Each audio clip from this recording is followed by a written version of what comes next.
Est-ce que tu as remarqué que partout dans le monde en ce moment, tu as des peuples qui se soulèvent pour abolir les privilèges de leurs dirigeants? Eh bien, si t'es passé à côté de cette info, dis-toi que c'est parfaitement normal. Parce que t'as aucun média qui en parle. Que ce soit les médias de milliardaires ou les médias d'État, il ne faut que réduire le temps d'antenne dédié aux sujets internationaux depuis des décennies. Résultat, ces milliardaires ou l'État sont bien contents qu'on connaisse pas les révoltes qui éclatent chez les voisins. Comme ça, ils nous donnent pas d'inspiration et comme ça fout pas le bordel aussi en France. Parce que s'il y avait ce genre de révolte en France, eh ben ils auront chaud pour leur cul, ces gens-là. Sauf que nous, on est indépendants des milliardaires et de l'État. Et on est financé directement par vous. On est un média qui est né des révoltes des Gilets jaunes et on parle des mouvements sociaux depuis plus de 6 ans maintenant. Alors forcément, quand t'as un mouvement anti-élite qui se répand dans le monde entier, eh ben on est les premiers à vous en parler. On avait fait d'ailleurs une première vidéo il y a 2 semaines qui vous avait beaucoup plu et du coup, aujourd'hui, on va se remettre à jour, sauf qu'il se passe tellement de choses qu'on va être obligé de faire 2 vidéos juste pour parler de tous les mouvements qu'il y a dans le monde. Aujourd'hui, on vous raconte la naissance d'un mouvement mondial contre la guerre, contre la misère et contre la corruption.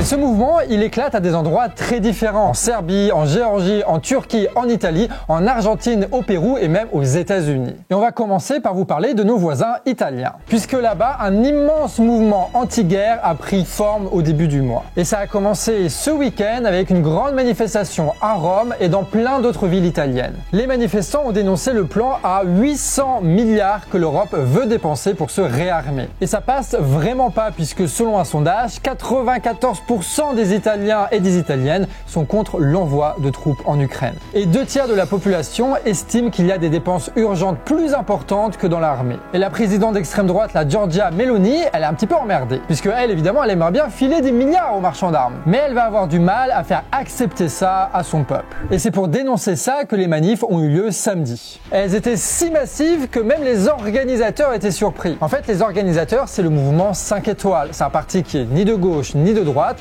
qui se décrit comme anti-élite et qui a connu son heure de gloire dans les années 2010. Puis le parti s'est compromis en participant à plusieurs gouvernements, ce qui a entraîné son déclin électoral. Sauf que le mouvement 5 étoiles, piloté par Giuseppe Conte, essaye de se refaire une santé en combattant la ligne va-t-en-guerre de la présidente Meloni. Et c'est plutôt hypocrite quand on sait que Giuseppe Conte a augmenté lui-même le budget de l'armée à l'époque où il était au gouvernement. Mais bon, tu connais les politiciens, bon, les actes, les paroles, bon, ils s'en foutent un peu, ils font ce qu'ils veulent.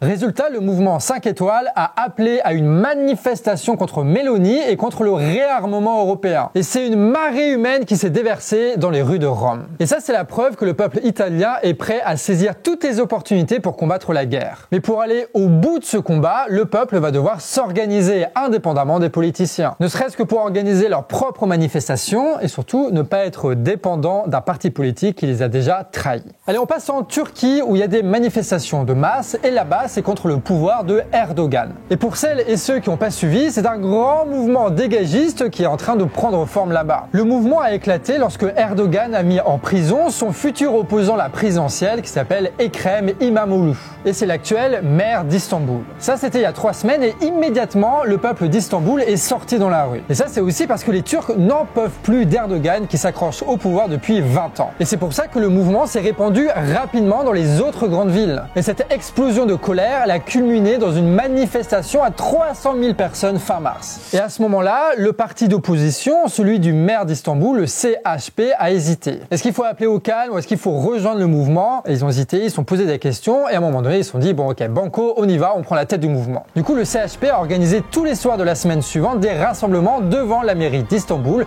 qui ont réuni des dizaines de milliers de manifestants. Et à la fin de la semaine, le samedi 29 mars, des centaines de milliers de personnes se sont rassemblées pour un meeting géant à Istanbul. Résultat, le CHP donne le ton et le rythme des contestations. Ils font ça parce qu'ils ont l'habitude d'organiser des meetings et ils ont plein de militants qui font de la politique à plein temps. Mais le danger, c'est que ce mouvement de contestation large est aujourd'hui soumis aux intérêts politiques du CHP. Et pour l'instant, Erdogan ne lâche rien et veut toujours pas partager le pouvoir, ce qui fait que le CHP a intérêt à alimenter la contestation. Mais ça va être autre chose si le CHP obtient par exemple des concessions, genre des élections anticipées. À ce moment-là, peut-être peut-être que le parti mettra fin au mouvement, tout le monde rentre chez lui et on va ressortir que pour aller voter. On n'en sait rien, mais le problème aujourd'hui, c'est que ils en auraient le pouvoir et l'intérêt, donc bon, ça va peut-être se passer quand même. Donc au final, on se rend compte que partout dans le monde, des peuples sont confrontés au même problème. Puisque en Italie ou en Turquie, ce sont des partis d'opposition qui prennent la tête du mouvement pour se présenter comme les prétendants légitimes au pouvoir. Sauf que ces mouvements sont pas condamnés à être simplement des marchepieds pour des politiciens, qui en Turquie comme en Italie ont prouvé que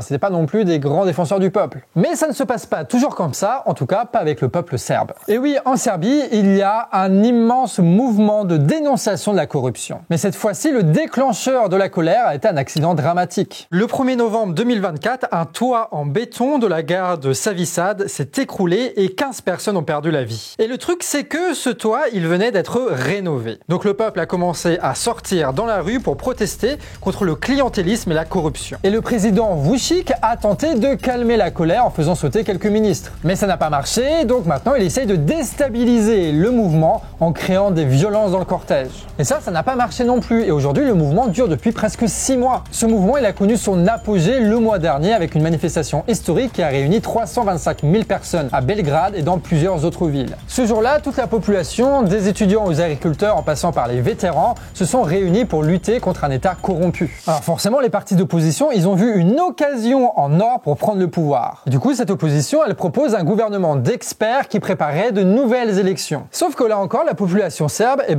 veut pas plus l'opposition que le président lui-même. Oui, vu que ce mouvement est anti-corruption, ça veut dire qu'il veut aussi changer tout le système et pas seulement ses représentants. Et c'est pour ça que le peuple serbe n'appelle pas à la démission de Vučić, puisque ça reviendrait à laisser l'opposition prendre le pouvoir. Et donc, ces partis d'opposition n'arrivent pas à rentrer dans le mouvement parce que les manifestants dénoncent tous les politiciens. Et cette ligne politique, elle n'a pas été inventée spontanément. Elle n'a pas été non plus imposée par un chef autoproclamé. Cette ligne politique, elle a été élaborée collectivement par des militants du mouvement. Et donc, ce mouvement dure aussi longtemps parce qu'il évite tous ces pièges. Et ces pièges sont évités par l'organisation du peuple dans des comités où celles et ceux qui veulent manifestent, délibèrent et organisent ça en toute indépendance. Ce mouvement serbe, il est si puissant qu'il se répand dans tous les Balkans. Et oui, le peuple serbe reçoit des soutiens de Croatie, de Slovénie, de Bosnie, en Macédoine, en Grèce ou encore en Hongrie. Et dans tous ces pays, la population voit les tragédies se produire à cause de cette corruption. Et le mouvement serbe, par sa longévité et par sa capacité à éviter les pièges, commence aujourd'hui à inspirer tous les peuples des Balkans.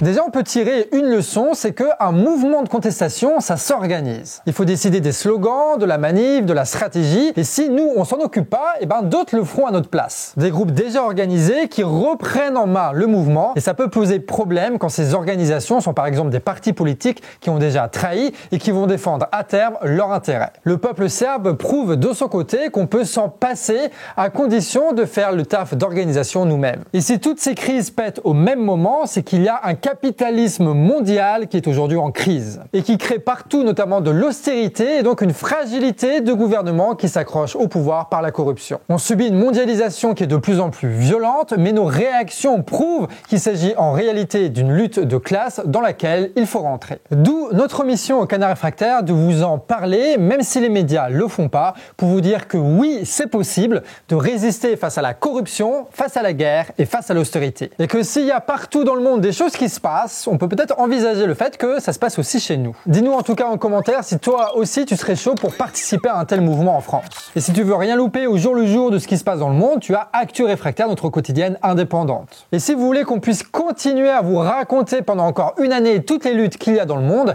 on a besoin de votre aide. On est en ce moment en financement participatif, tu trouveras le lien en description pour nous financer pendant encore une année de plus. C'était Nico à l'écriture, c'est une de ses premières vidéos sur le Canard Réfractaire. D'habitude, il est sur Actu Réfractaire, donc n'hésitez pas à lui donner de la force et à le remercier en commentaire. Et au montage, c'était pas son premier montage, c'était Pixel que vous connaissez bien maintenant au Canard. Donc n'hésitez pas à nous soutenir et puis des bisous et à la prochaine.